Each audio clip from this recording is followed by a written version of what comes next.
ओम नमः शिवाय। मेरे चैनल में आप सभी का स्वागत है। आज इस वीडियो में बात करेंगे भगवान शिव के 12 ज्योतिर्लिंग की। तो चलिए वीडियो को शुरू करते हैं। हिंदू मान्यता के अनुसार ज्योतिर्लिंग कोई सामान्य शिवलिंग नहीं है। ऐसा कहा जाता है कि इन सभी 12 जगहों पर भगवान भोलेनाथ ने स्वयं दर्शन दिए थे, तब जाकर यहाँ ज्योतिर्लिंग स्थापित हुए। ज्योतिर्लिंग एक संस्कृत शब्द है जिसका अर्थ होता है रोशनी का प्रतीक। आइए जानते हैं भगवान शिव के इन 12 पवित्र ज्योतिर्लिंग के बारे में। सबसे पहले बात करेंगे सोमनाथ ज्योतिर्लिंग की। ये भारत का सबसे प्रसिद्ध और बड़ा ज्योतिर्लिंग है। गुजरात में स्थित सोमनाथ भक्तों की श्रद्धा का केंद्र है। ये ज्योतिर्लिंग सिर्फ पवित्र ही नहीं बल्कि बहुत मूल्यवान भी है।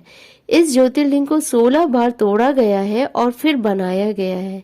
सोमनाथ की कहानी काफी रोचक है। ऐसा कहा जाता है कि चंद्रदेव ने राजा दक्ष की सभी 27 बेटियों के साथ विवाह किया था, लेकिन वे प्रेम सिर्फ रोहिणी से ही करते थे। इसके चलते दक्ष की बाकी बेटियां हमेशा मायूस और उदास रहती थी। एक दिन जब राजा दक्ष को इस बात का पता चला तो उन्होंने चंद्र को श्राप दिया कि वे अपनी सारी चमक खो देंगे। दक्ष द्वारा श्राप देने के साथ ही क्षण भर में चंद्रमा 6 रोग से ग्रसित हो गए। तब चंद्रमा इस श्राप से मुक्ति होने के लिए इंद्रदेव और ऋषि गणों से प्रार्थना की और वे सभी ब्रह्मा जी के पास गए। ब्रह्मा जी से इस श्राप से मुक्ति का उपाय पूछने लगे। तब ब्रह्मा जी ने कहा कि चंद्रमा प्रभात क्षेत्र में जाएं, वहां पर विधि पूर्वक शुभ मृत्युंजय मंत्र का अनुष्ठान करते हुए श्रद्धा पूर्वक भगवान शिव की आराधना करें। अपने सामने शिवलिंग की स्थापना करके प्रतिदिन कठिन तपस्या करें। उनकी तपस्या से जब भगवान भोलेनाथ प्रसन्न हो जाएंगे तो उन्हें इस 6 रोग से मुक्ति मिल जाएगी। ब्रह्मा जी के बताए अनुसार चंद्रमा ने प्रभात क्षेत्र में पहुंचकर अनुष्ठान प्रारंभ किया। चंद्रमा ने 6 महीने तक निरंतर तपस्या की और 10 करोड़ बार मृत्युंजय मंत्र का जाप किया। इससे प्रसन्न होकर मृत्युंजय भगवान शिव ने उन्हें अमरत्व का वर प्रदान किया। उन्होंने कहा, चंद्रदेव तुम शोक न करो, मेरे वर से तुम्हारा शाप मोचन तो होगा ही, साथ ही प्रजापति दक्ष के वचनों की रक्षा भी हो जाएगी। कृष्ण पक्ष में प्रतिदिन तुम्हारी एक एक कला क्षीण होगी, किंतु पुनः शुक्ल पक्ष में उसी क्रम से तुम्हारी एक एक कला बढ़ जाया करेगी। इस प्रकार प्रत्येक पूर्णिमा को तुम्हें पूर्ण चंद्रत्व प्राप्त होता रहेगा। चंद्रमा को मिलने वाले इस वरदान से सारे लोगों के प्राणी प्रसन्न हो गए। शाप मुक्त होकर चंद्रदेव ने अन्य देवताओं के साथ मिलकर मृत्युंजय भगवान से प्रार्थना की, आप माता पार्वती के साथ सदा के लिए प्राणों के उद्धार के लिए यहाँ निवास करें।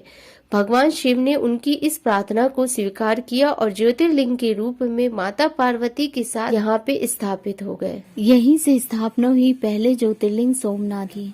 दूसरा ज्योतिर्लिंग है मल्लिकार्जुन ज्योतिर्लिंग। मल्लिकार्जुन ज्योतिर्लिंग आंध्र प्रदेश में स्थित है।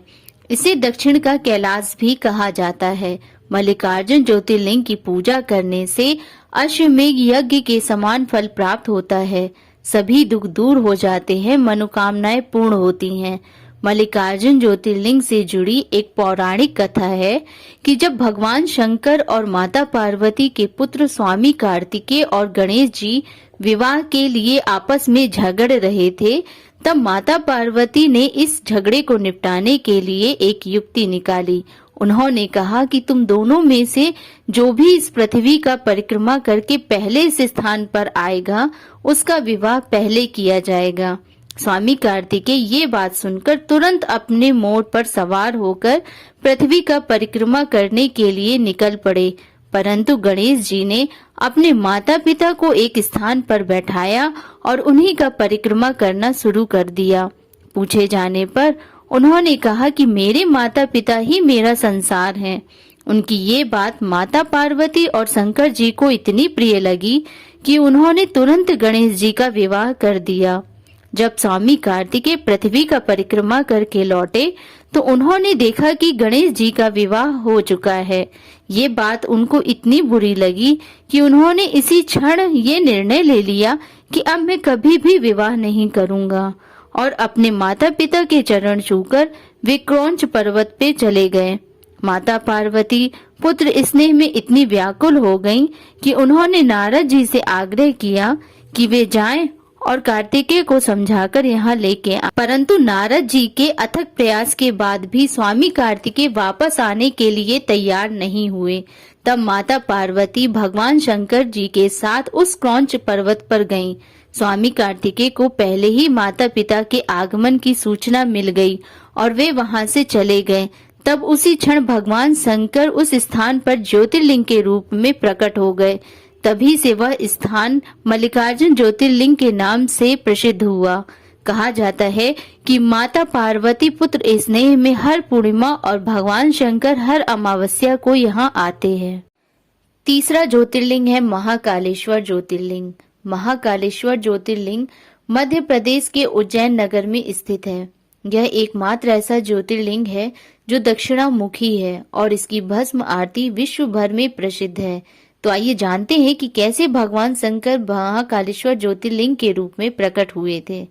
अवंती नाम की एक नगरी थी जिसे आज हम उज्जैन के नाम से जानते हैं। वहाँ वेदप्रिय नाम से एक ब्राह्मण था जिसके 4 पुत्र थे। वे सभी भगवान शंकर के बहुत बड़े भक्त थे और प्रतिदिन विधि विधान से भगवान शंकर की पूजा किया करते थे। एक दिन गोप बालक श्रीकर अपनी माता के साथ उस स्थान पर आया जहाँ पर वेद प्रिय ब्राह्मण अपने 4 पुत्रों के साथ भगवान शिव की पूजा कर रहे थे। ये सब देखकर गोप बालक श्रीकर के मन में भगवान शंकर के प्रति इतनी श्रद्धा भक्ति बढ़ गई कि वो अपना सारा काम छोड़कर भगवान शिव की भक्ति में लीन हो गया। उन्हीं दिनों रत्नामल पर्वत पर दूषण नामक राक्षस ने ब्रह्मा जी से ये वरदान प्राप्त किया कि कोई भी देव दानव या मानव उसे मार न सके। किंतु ब्रह्मा जी ने वरदान देते समय उसे ये चेतावनी दी थी कि यदि वो किसी भी शिव भक्त को परेशान करेगा तो उसका ये वरदान विफल हो जाएगा। किंतु वरदान प्राप्त करने के पश्चात दूषण में अहंकार आ गया और उसने चारों तरफ अपने दूतों को भेजकर ये सूचना फैला दी कि उसके अलावा किसी भी देवता की पूजा ना की जाए। परंतु जब उसको पता चला कि उज्जैनी में वेदप्रिय नाम का ब्राह्मण अपने 4 पुत्रों के साथ भगवान शिव की पूजा करता है तो उसने अपने राक्षसों को भेजकर वेदप्रिय ब्राह्मण को परेशान करना शुरू कर दिया। एक दिन ब्राह्मण परेशान होकर उस स्थान पर गया जहाँ पर श्रीकर भगवान शिव की भक्ति में लीन था। उस स्थान पर रहकर वेद प्रिय ब्राह्मण ने अपने 4 पुत्रों के साथ भगवान शिव की भक्ति की और जब दूषण को उस स्थान के बारे में पता चला तो दूषण अपने सारे राक्षसों को लेकर उस स्थान पर पहुंचा और उसने श्रीकर वेद प्रिय ब्राह्मण और उसके 4 पुत्रों पर आक्रमण किया। परंतु जैसे ही उसने उन पर आक्रमण करने का प्रयास किया तभी धरती फाड़कर भगवान शंकर प्रकट हो गए और अपनी तीसरी आंख से उस दूषण राक्षस को भस्म कर दिया और उस भस्म को भगवान शिव ने अपने शरीर पर लगाया। तब भगवान शिव ने वेद प्रिय ब्राह्मण से बोला कि मैं तुम्हारी भक्ति से प्रसन्न हूँ, मांगो तुम्हें क्या वरदान चाहिए। तब वेद प्रिय ब्राह्मण ने बोला कि मेरे मन में सदा आपकी भक्ति भाव बना रहे और साथ ही श्रीकर को भगवान शिव ने ये वरदान दिया कि उसकी आने वाली 8वीं पीढ़ी में प्रसिद्ध गोप होगा जिसे श्री विष्णु के 8वें अवतार श्री कृष्ण के पालक पिता कहलाने का गौरव प्राप्त होगा। ब्राह्मण और सभी भक्तजनों के आग्रह पर भगवान शंकर प्राणों की रक्षा के लिए वहां ज्योतिर्लिंग के रूप में स्थापित हो गए।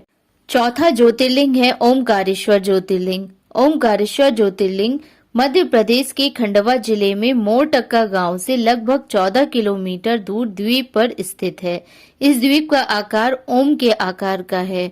ओमकारेश्वर ज्योतिर्लिंग की स्थापना राजा मांधाता और विंध्य पर्वत दोनों की तपस्या का फल है। दोनों की आराधना के उद्देश्य भिन्न भिन्न थे किंतु भगवान शंकर दोनों पे प्रसन्न हुए। इसके फल स्वरूप नर्मदा के तट पर 2 ज्योतिर्लिंग की स्थापना हुई। दोनों ज्योतिर्लिंग आमने सामने हैं। एक का नाम है ओमकारेश्वर और दूसरे का नाम है ममलेश्वर। दोनों ज्योतिर्लिंगों का विशेष महत्व है। अलग होते हुए भी दोनों को एक ही माना गया है। ओमकारेश्वर ज्योतिर्लिंग पंचमुखी है। ऐसा माना जाता है कि तीनों लोकों का भ्रमण करने के पश्चात भगवान शिव यहाँ विश्राम करते हैं। ओमकारेश्वर ज्योतिर्लिंग के प्रकट होने की कथा 2 लोगों से जुड़ी है, जिसमें से एक राजा मांधाता जिन्होंने भगवान शिव की घोर तपस्या की जिससे प्रसन्न होकर भगवान शिव ने उन्हें वरदान मांगने को कहा। तब मानधाता ने खुद के लिए मोक्ष की प्राप्ति मांगी और भगवान शिव से सदा के लिए यहाँ निवास करने का वरदान मांगा। तब से भगवान शिव यहाँ ओंकार ज्योतिर्लिंग के रूप में विराजमान हुए, इसलिए इस नगरी को ओंकार मानधाता भी कहते हैं। दूसरी कथा के अनुसार एक बार नारद जी भ्रमण करते हुए विंध्य पर्वत पर पहुंचे। विंध्य ने ये कहते हुए कि मैं सर्वगुण संपन्न हूँ, मेरे पास सब कुछ है, नारद जी का स्वागत किया। नारद जी ने विंध्य की अभिमान युक्त बातें सुनकर लंबी सांस ली। तब पर्वतराज विंध्य ने पूछा कि मुनिवर, आपको मुझ में ऐसी क्या कमी दिखाई दी जो आपने लंबी सांस ली? तब नारद जी बोले, तुम्हारे पास सब कुछ है, किंतु तुम सुमेरु पर्वत से ऊंचे नहीं हो सकते। इस पर्वत का भाग देवताओं के लोकों तक पहुंचता है, तुम्हारा शिखर कभी वहां तक नहीं पहुंच सकता। इतना कहकर नारद जी वहां से चले गए। विंध्य मन ही मन बहुत दुखी हुए और तब उन्होंने भगवान शिव की आराधना करने का निश्चय किया।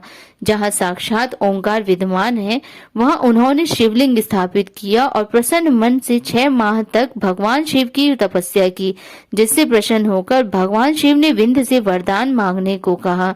तब विंध्य ने कहा, आप मुझे ऐसी बुद्धि प्रदान करें जिससे मेरे सोचे हुए कार्य सिद्ध हो जाएं। भगवान ने तथास्तु कहा। तभी वहां पर ऋषि और देवतागण आ गए। सभी ने शिव जी की आराधना की और उनसे सदा के लिए यहाँ विराजमान होने का आग्रह किया।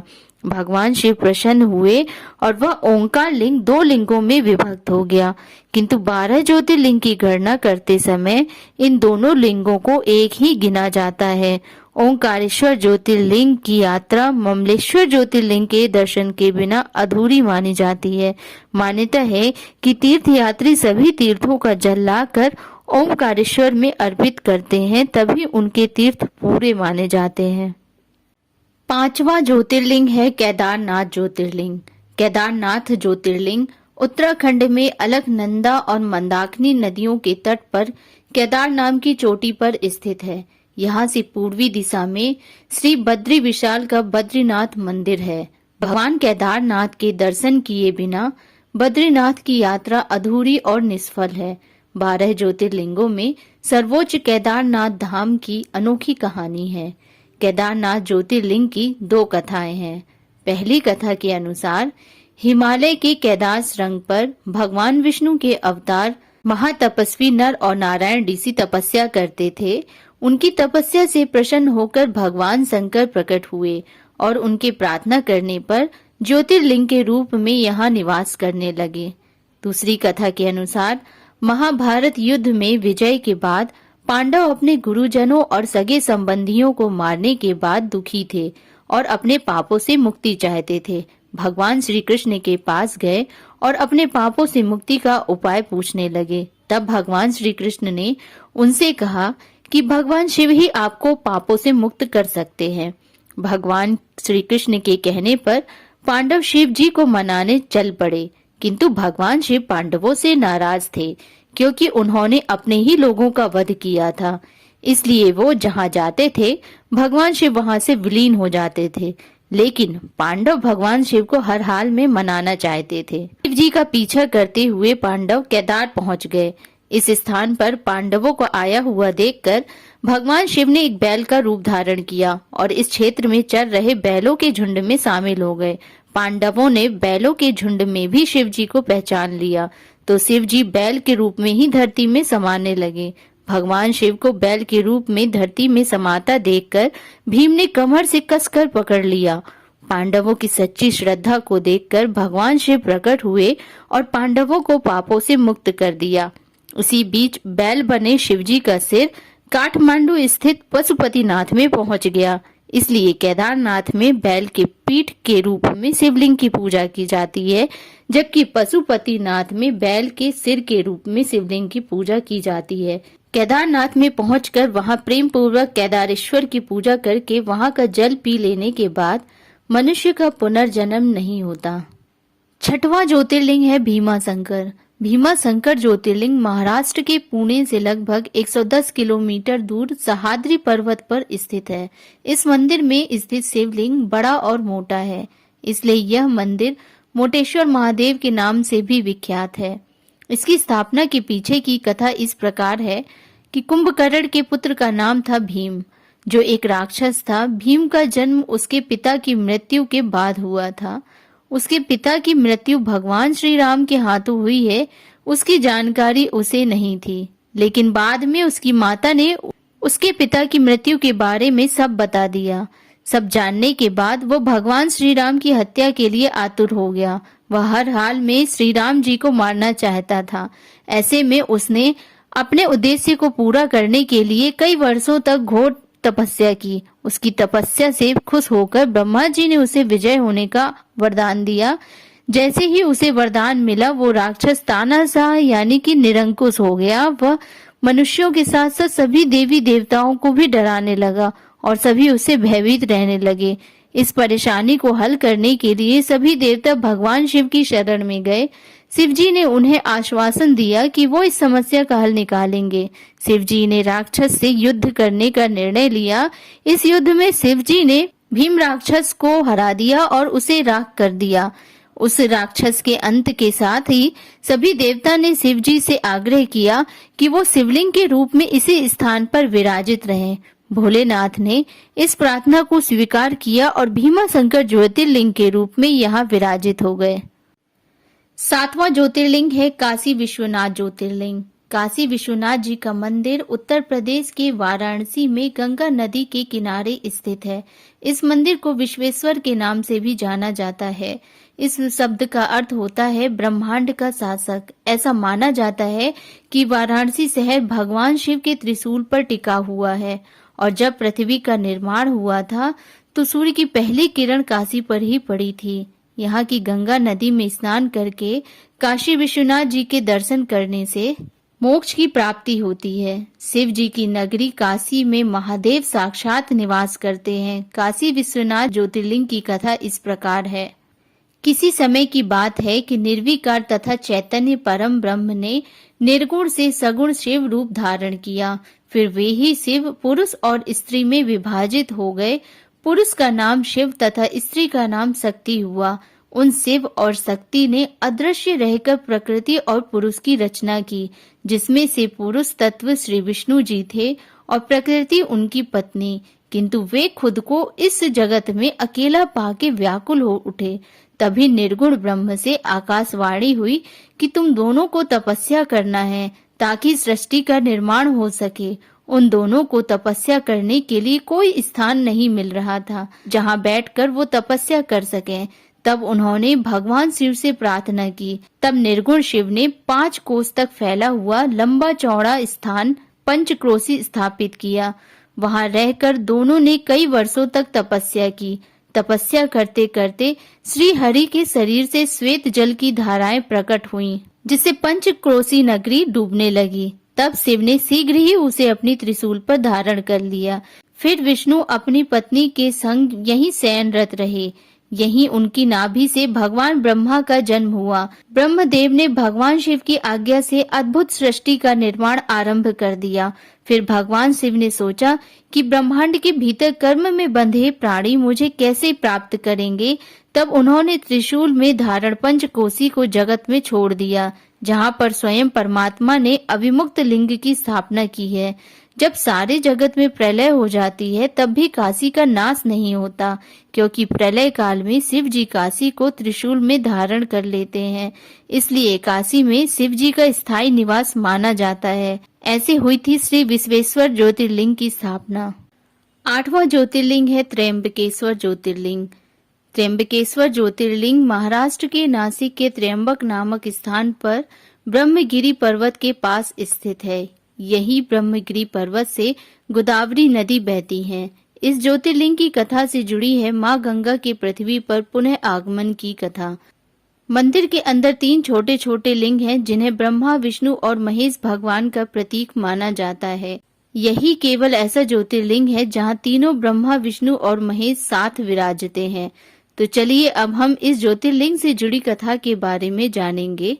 एक बार कई वर्षों तक इस स्थान पर वर्षा न होने के कारण लोगों ने इस जगह से पलायन करना शुरू कर दिया था। इस बात से चिंतित होकर महर्षि गौतम ने 6 महीनों तक तपस्या की, जिसके फलस्वरूप वरुण देव अत्यंत प्रसन्न हुए और उन्होंने गौतम ऋषि से एक गड्ढा खोदने को कहा। फिर वरुण देव ने उस गड्ढे को जल से भर दिया।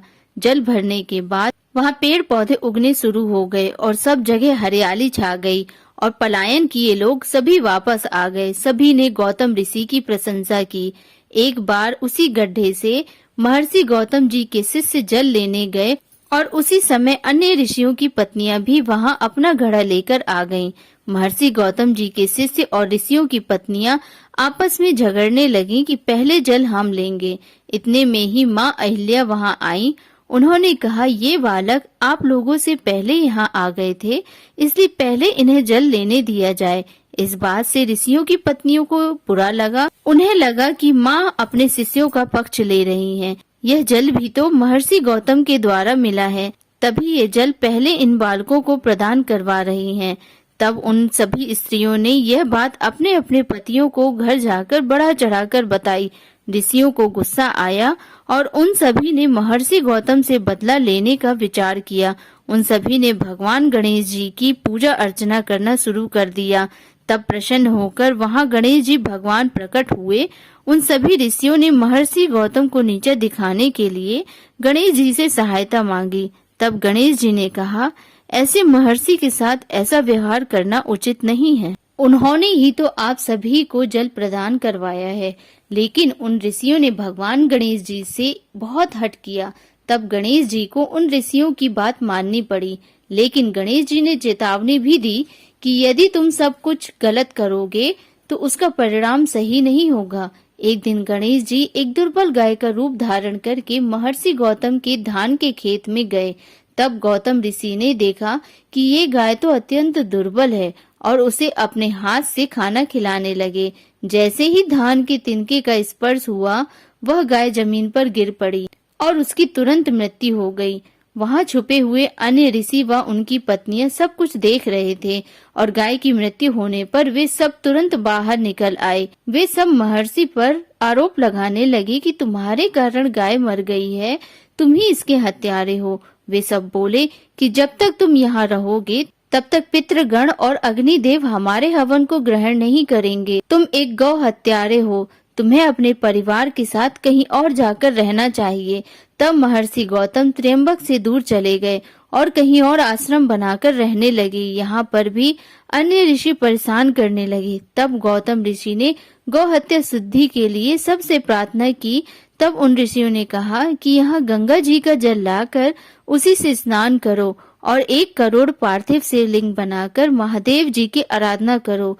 फिर इसके बाद गंगा में स्नान कर ब्रह्मगिरी पर्वत की 11 बार परिक्रमा करो और फिर इसके बाद 100 घड़ों के जल से पार्थिव शिवलिंग को स्नान कराने के बाद ही तुम्हारा उद्धार होगा। ऋषियों के कहे अनुसार ही महर्षि गौतम ने ठीक वैसा ही किया। इससे भगवान शिव अत्यंत प्रसन्न हुए और वहां प्रकट होकर बोले कि आप मनचाहा वर मांग सकते हैं। गौतम ऋषि ने कहा कि मुझे गौ हत्या से मुक्त कर दीजिए। तब भगवान शिव ने कहा कि महर्षि आप सदा ही निष्पाप हैं। उन दुष्टों ने ही तुम्हारे साथ छल किया था, उन पापियों का कभी उद्धार नहीं होगा। तब महर्षि ऋषि ने कहा, यदि वे ऋषि ऐसा नहीं करते तो मुझे आपके दर्शन नहीं होते। यदि आप मुझ पर प्रसन्न हैं तो मुझे माँ गंगा प्रदान कीजिए। तब शिवजी ने गंगा को धरती पर फिर से अवतरित होने को कहा। तब माँ गंगा ने कहा कि मैं यहाँ तभी निवास करूंगी जब आप अपने परिवार के साथ यहाँ लिंग रूप में निवास करेंगे। तब शिवजी ने तथास्तु कहा। देवतागण बोले कि जब जब बृहस्पति सिंह राशि में प्रवेश करेंगे तब सभी देवगण यहाँ पधारेंगे। इस प्रकार यहाँ गंगा गोदावरी रूप में विख्यात हैं और शिव जी यहाँ त्र्यंबकेश्वर ज्योतिर्लिंग के नाम से विराजमान हैं। 9वां ज्योतिर्लिंग है बैद्यनाथ ज्योतिर्लिंग। बैद्यनाथ ज्योतिर्लिंग झारखंड के देवघर में स्थित है। इस जगह को लोग बाबा बैद्यनाथ धाम के नाम से भी जानते हैं। इस शिवलिंग को कामना लिंग भी कहा जाता है। यहाँ आने वालों की सभी मनोकामनाएं पूरी होती हैं। पुराणों में बैद्यनाथ ज्योतिर्लिंग की कथा जो लंकापति रावण से जुड़ी है। भगवान शिव के भक्त रावण और बाबा बैद्यनाथ की कहानी बड़ी निराली है। पौराणिक कथा के अनुसार दशानन रावण भगवान शंकर को प्रसन्न करने के लिए हिमालय पर तप कर रहा था। वह एक एक करके अपने सिर काटकर शिवलिंग पर चढ़ा रहा था।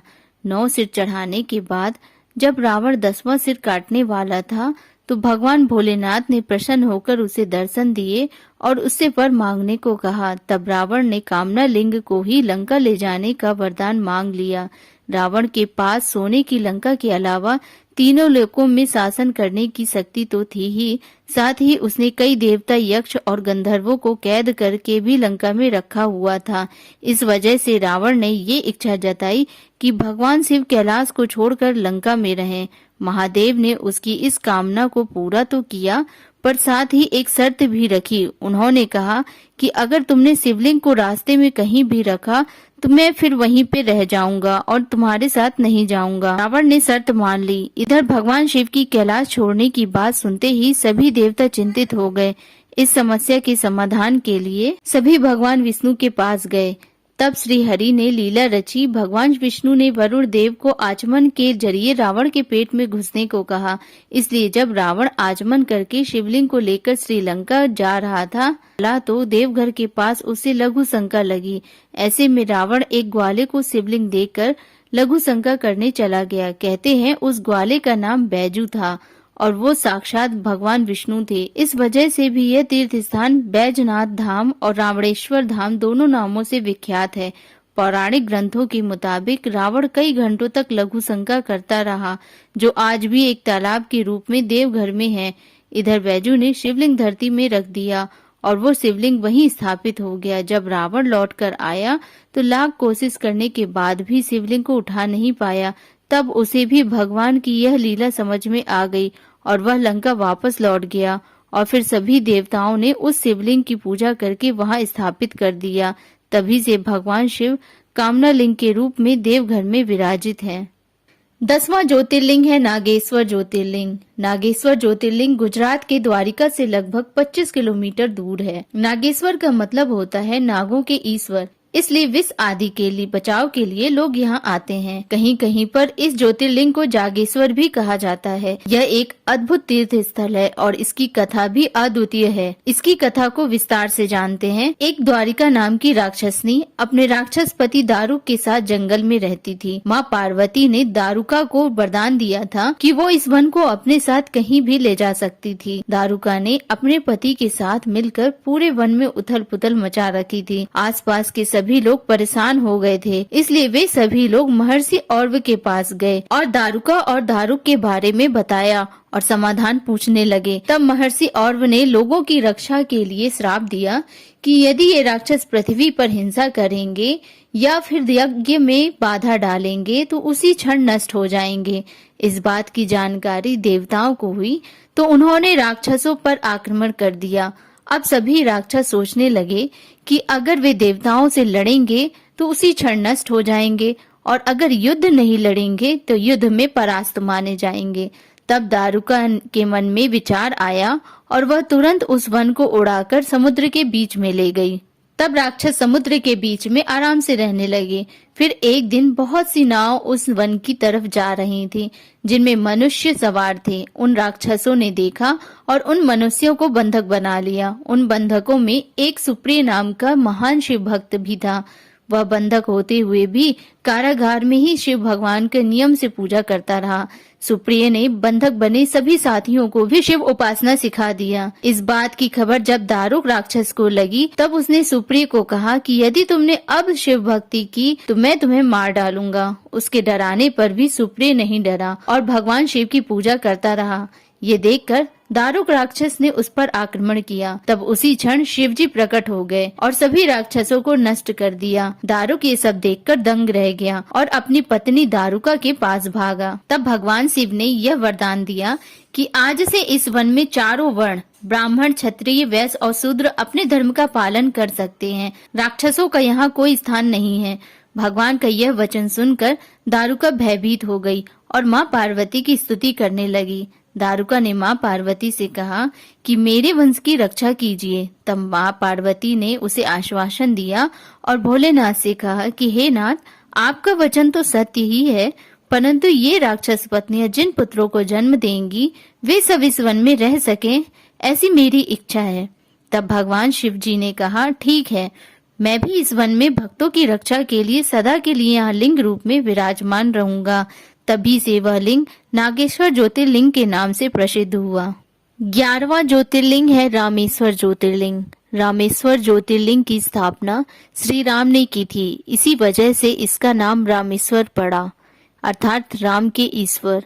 रामेश्वर ज्योतिर्लिंग तमिलनाडु के रामनाथपुरम में स्थित है।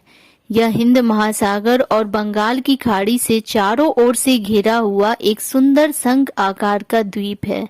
रामेश्वर मंदिर का गलियारा विश्व का सबसे लंबा गलियारा माना जाता है। यहाँ द्रविड़ शैली में बना रामेश्वर जी का मंदिर भारतीय निर्माण कला और शिल्प कला का सुंदर नमूना है। इसका प्रवेश द्वार 40 फीट ऊंचा है। आप जानते हैं कि कैसे भगवान श्री राम ने रामेश्वर ज्योतिर्लिंग की स्थापना की थी। माना जाता है कि श्री राम जी ने लंका प्रस्थान करने से पूर्व यही समुद्र के किनारे शिवलिंग बनाकर भगवान शिव जी की पूजा की थी। पूजा से प्रसन्न होकर भगवान भोलेनाथ ने श्री राम जी को विजय श्री का आशीर्वाद दिया और श्री राम जी ने भोलेनाथ से यह अनुरोध किया कि वे सदैव इस ज्योतिर्लिंग रूप में यहाँ निवास करें और भक्तों को अपना आशीर्वाद प्रदान करें। उनकी इस प्रार्थना को भगवान भोलेनाथ ने स्वीकार किया और यहाँ विराजमान हो गए। दूसरी मान्यता तो यह भी है कि जब श्री राम विजय प्राप्त कर लंका से लौटे थे तो उन पर ब्रह्म हत्या का दोष लगा था। तब ऋषि मुनियों के आग्रह पर श्री राम जी ने इसी स्थान पर शिव जी की पूजा की और शिवलिंग स्थापित किया। रामेश्वर मंदिर के पास सागर में आज भी राम सेतु के अवशेष दिखाई देते हैं। रामेश्वर मंदिर में पवित्र गंगा जल से ज्योतिर्लिंग का जलाभिषेक करने का बहुत महत्व है। भगवान शिव जी की विधिवत पूजा करने पर ब्रह्म हत्या जैसे दोष से भी मुक्ति मिल जाती है। रामेश्वर भी एक मोक्षदायी स्थान है। 12वां ज्योतिर्लिंग है घुसमेश्वर ज्योतिर्लिंग। घुसमेश्वर ज्योतिर्लिंग महाराष्ट्र के दौलताबाद से लगभग 18 किलोमीटर दूर बैरुलट गांव के पास स्थित है। मान्यता है कि भगवान शिव की ज्योतिर्लिंग के दर्शन करने से दंपतियों को संतान सुख की प्राप्ति होती है। आइए जानते हैं घुसमेश्वर ज्योतिर्लिंग के प्रकट होने की कथा। दक्षिण दिशा के देवगिरी पर्वत के पास सुधर्मा नामक ब्राह्मण रहता था, जिसकी पत्नी का नाम सुदेहा था। दोनों संतान सुख से वंचित थे। संतान प्राप्ति की इच्छा से सुदेहा ने अपने पति को अपनी छोटी बहन घुसमा से विवाह करने को कहा। पत्नी के कहने पर सुधर्मा ने घुसमा से विवाह कर लिया। विवाह के बाद दोनों बहनें प्रेम से रहने लगी। घुसमा भगवान शिव की बड़ी भक्त थी। वह रोज 100 पार्थिव शिवलिंग बनाकर उनकी पूजा के बाद उन्हें एक सरोवर में विसर्जित कर देती थी। कुछ समय बाद घुसमा को पुत्र की प्राप्ति हुई, जिससे सुदेहा को जलन होने लगी। जलनवश सुदेहा ने घुसमा के पुत्र का वध कर दिया और उसके शव को उसी सरोवर में फेंक दिया जहां घुसमा अपने शिवलिंगों को विसर्जित करती थी। इतनी विपरीत परिस्थिति के बाद भी घुसमा ने अपनी शिव भक्ति नहीं छोड़ी और वह रोज की तरह ही शिव की पूजा करती रही।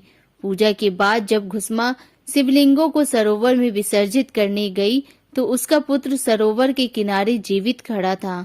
अपने पुत्र की मृत्यु का कारण जानने पर भी घुसमा के मन में अपनी बड़ी बहन के प्रति जरा भी क्रोध नहीं आया। घुसमा की भक्ति से खुश होकर भगवान शिव ने उसे दर्शन दिए और वरदान मांगने को कहा। भगवान शिव के ऐसा कहने पर घुसमा ने भगवान से अपनी बहन के अपराध को माफ करने और हमेशा इसी स्थान पर रहने का वरदान मांगा। घुसमा के कहने पर भगवान यहाँ घुसमेश्वर ज्योतिर्लिंग के रूप में स्थापित हो गए। तो ये थी 12 ज्योतिर्लिंग की कथा। आपको मेरे द्वारा बताई हुई जानकारी अच्छी लगी हो तो प्लीज मेरे चैनल को लाइक करिएगा, शेयर करिएगा, सब्सक्राइब करिएगा। धन्यवाद।